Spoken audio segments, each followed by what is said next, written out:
Students, आज हम करने जा रहे हैं सॉलिड स्टेट का एक टॉपिक बैंड थ्योरी।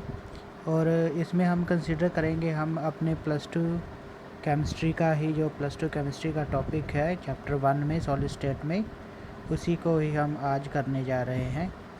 तो इसमें आपने करना है बैंड थ्योरी। ठीक है, तो बैंड थ्योरी क्या है कि सबसे पहले आपको जानना चाहिए कि सॉलिड है जो इसमें हम देखते हैं कि कंडक्टिविटी और कंडक्टेंस क्या होती है।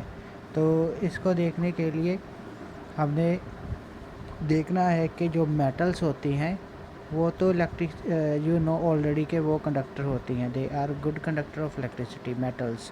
ठीक है, वो क्या है हमारे पास कंडक्टर होते हैं। तो ये आपने लोअर क्लासेस में भी पढ़ा होगा। और सेमी कंडक्टर्स क्या होते हैं, जो कि कंडक्टेंस करते हैं लेकिन उनकी कंडक्टेंस मेटल से कम होती है, उनकी कंडक्टेंस मेटल से कम होती है, कंडक्टेंस लेस देन मेटल होती है। ठीक है, तो जो नेक्स्ट हमारे पास आते हैं वो है हमारे पास इंसुलेटर। तो इंसुलेटर में क्या होता है, इंसुलेटर में जो इंसुलेटर क्या करते हैं उनमें कंडक्शन बिल्कुल भी नहीं होती है। In insulators there is no conductance of electricity. ठीक है, no conductance of electricity, conductance of electricity नहीं करते हैं। तो हम बैंड थ्योरी के बेसिस पे यही डिसाइड करेंगे कि कौन से जो मटेरियल हैं, कौन से सॉलिड है जो हमारे पास कंडक्टेंस करते हैं और कौन से हैं जो वो नहीं करते हैं कंडक्टेंस। ठीक है, तो बैंड थ्योरी के हिसाब से देखें तो हमारे पास मेटल के सबसे पहले हम मेटल की बात कर लेते हैं।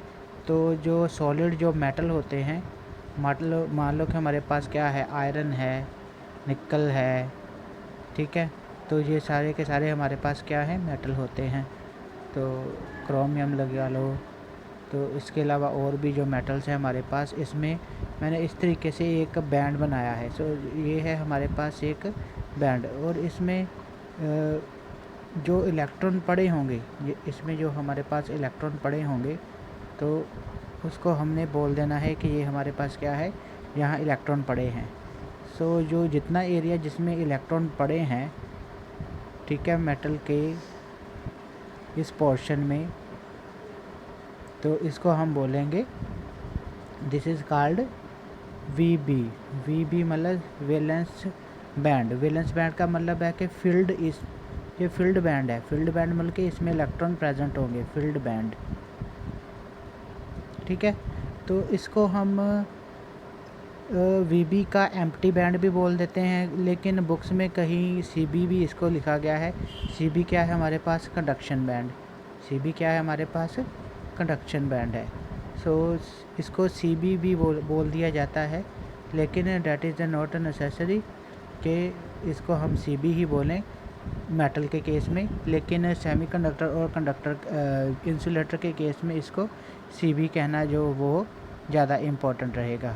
ठीक है, तो स्टूडेंट्स ये हमारे पास था फील्ड बैंड, और हमने आगे बनाना है कंडक्शन बैंड। तो फील्ड बैंड और कंडक्शन बैंड में दोनों में जब देखा जाएगा तो आप देख सकते हो कि उसमें क्या क्या प्रेजेंट है। तो ये है हमारे पास बैंड, इतना फील्ड था हमारे पास। तो ये जो है एम्प्टी है, इसमें इलेक्ट्रॉन नहीं है। तो ये वैलेंस बैंड का फील्ड पोर्शन है, ये वैलेंस बैंड का एम्प्टी पोर्शन है जहाँ से इलेक्ट्रॉन जंप कर सकते हैं। Electron can go from here to here. ठीक है, जब थोड़ी सी एनर्जी मिलेगी they will go to the another portion. ये भी वैलेंस बैंड का ही पोर्शन है, क्योंकि अगर हम देखें तो हमारे पास जो डी ऑर्बिटल होता है, तो डी ऑर्बिटल में ऐसे करके डी सबशेल के ये ऑर्बिटल है, मान लो कि यहाँ इलेक्ट्रॉन पड़े हैं तो इतना पोर्शन जो है वो खाली है, इसमें इलेक्ट्रॉन चले जाएंगे। ठीक है, तो इसे जंप करने के लिए थोड़ी सी एनर्जी चाहिए। ये तो रूम टेम्परेचर पे भी अवेलेबल हो जाती है।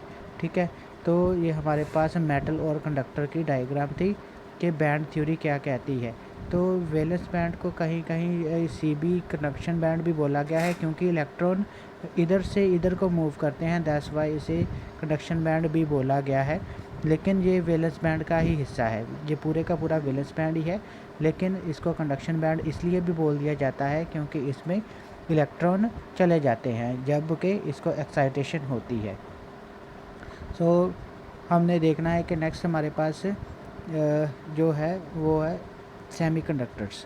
सेमीकंडक्टर्स में क्या होता है, इस तरीके के दो बैंड हम मान लेते हैं, एक तो वैलेंस बैंड मान लेते हैं, दूसरे को कंडक्शन बैंड बोल देते हैं, ठीक है, कंडक्शन बैंड। तो जो वैलेंस बैंड में हमारे पास इलेक्ट्रॉन है, we have electrons in the valence band. तो जो इलेक्ट्रॉन्स जो हमारे पास वैलेंस बैंड में पड़े हैं, तो इन इलेक्ट्रॉन्स में मान लो कि यहाँ हमारे पास इलेक्ट्रॉन पड़े हुए हैं, ठीक है, ये इलेक्ट्रॉन जो है वो जंप कर सकते हैं valence band to the conduction band, they can jump from valence band to the conduction band. But there is one thing, वो क्या है हमारे पास, there is one thing that is called energy gap. इन दोनों के बीच में एक गैप है, इस गैप को हम बोल देते हैं एनर्जी गैप, एनर्जी गैप।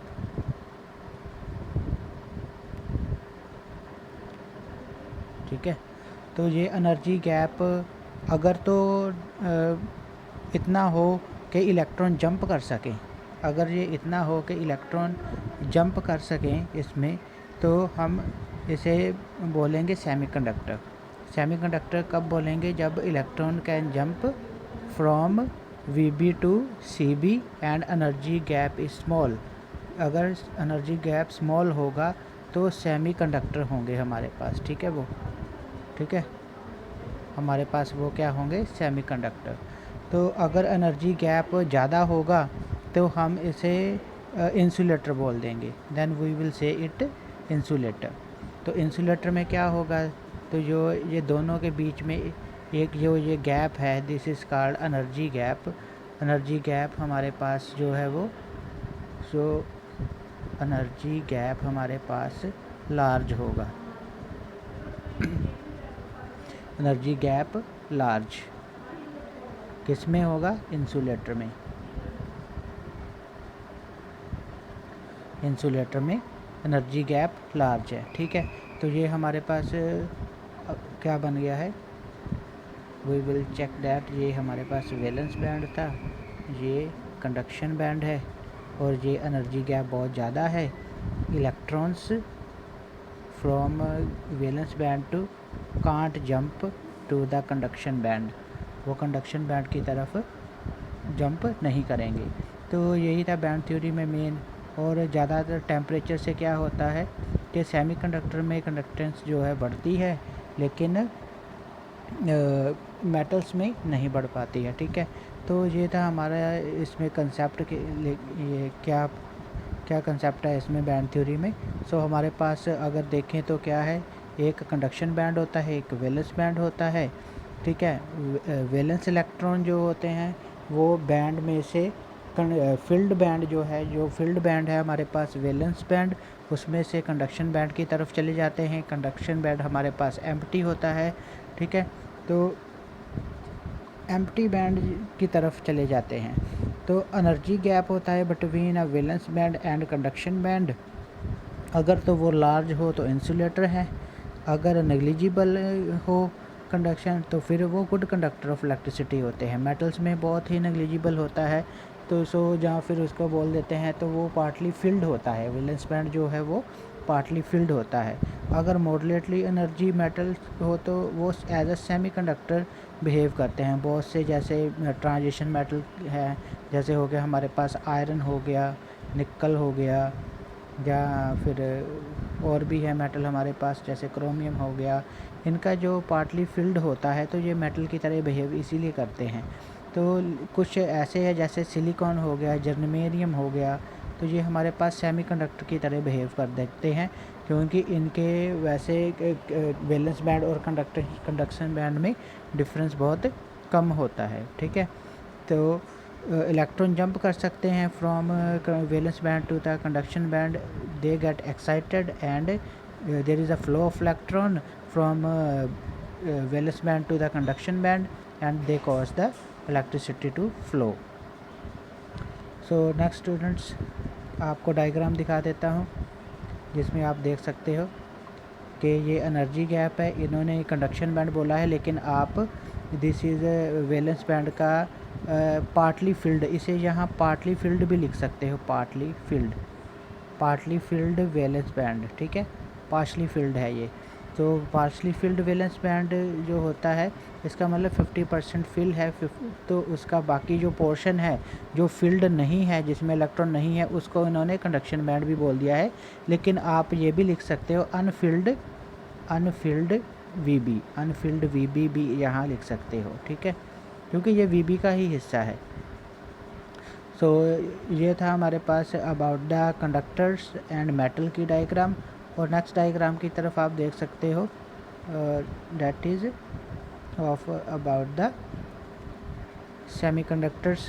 तो सेमीकंडक्टर्स में देखो कि ये बहुत कम ही एनर्जी गैप है, ठीक है, valence band and conduction band में दोनों में गैप जो है बहुत कम है, that's why they are behaving as a semiconductor. वो सॉलिड हमारे पास सेमीकंडक्टर की तरह बिहेव कर रहे हैं।